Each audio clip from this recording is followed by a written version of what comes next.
Баршаларыңызға сәлем. Бүгін пиццаның оригиналы рецептімен бөлісемін. Бұл рецептпен заказ алып, сіздер табыс табуларыңызға да болады.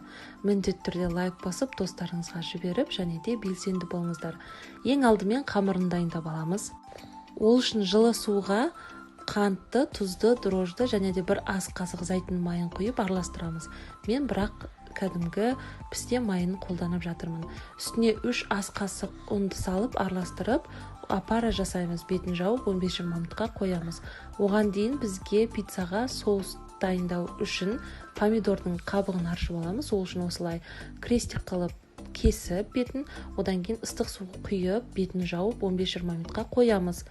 15 минуттан кейін көреміз, уже қабығы жұмсарып, толық өзі ашылатын болады. Рецепт бойынша 6 помидор қолданылады, бірақ помидорлар үлкен болғандықтан мен 3-ін қолданамын. Осы помидорлардан соус 6 пиццаға жететіндей болады. Апарамыз біздің дайын болды, осындай болады. Енді осының үстіне қалған ұнды салып, жұмсақ қамыр ашытатын боламыз. Қамыр қолға жабыспайтындай болып шығады. Осының бетін жауып, жылы жерге 35-40 минутқа қоямыз. Яғни толыққанды көтеріліп, ашуы қажет. Ең негізгісі бұл бізде пиццаға қолданылатын орегано деген приправа. Оны міндетті түрде тауып қолданыңыздар. Сол кезінде пиццаларыңыздың дәмі өте керемет болады. Енді бағанағы помидорды езіп аламыз. Сковородкаға 5 ас қасық зәйтүн майын және де 2 тілше сарымсақты салып жақсылап қуырамыз. Мен бұл жерде пісте майын қолданып тұрмын. Бағанағы помидордан азғантай ғана құямыз, жақсылап қайнағанға дейін араластырамыз. Одан кейін тұзды, орегано және де 2 шай қасық паприка тәтті бұрышты қосып араластырамыз. Және де бағанағы қызанақтың барлығын құямыз.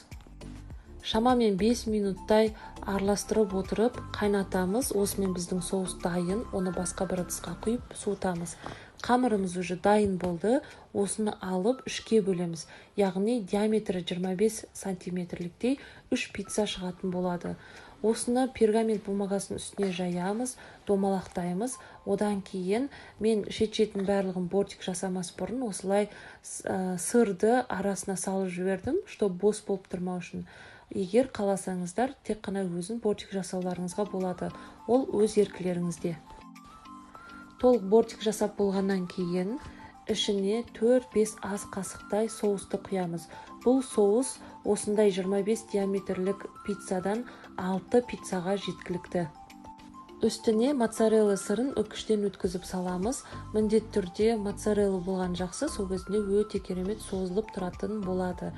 Қалғандары помидор, колбаса және де филені қуырып алып, оны да салуларыңызға болады. Яғни кез келген пиццаны жасай беретін боласыздар. 180 градуста 15 минут қана пісіріп аламыз. Осымен біздің пицца дайын, өте дәмді болып шығады. Міндетті түрде жасап көріңіздер және де стористеріңізде мен белгілеп салуды ұмытпаңыздар. Достарыңызға жіберіп белсенді болыңыздар. Рахмет.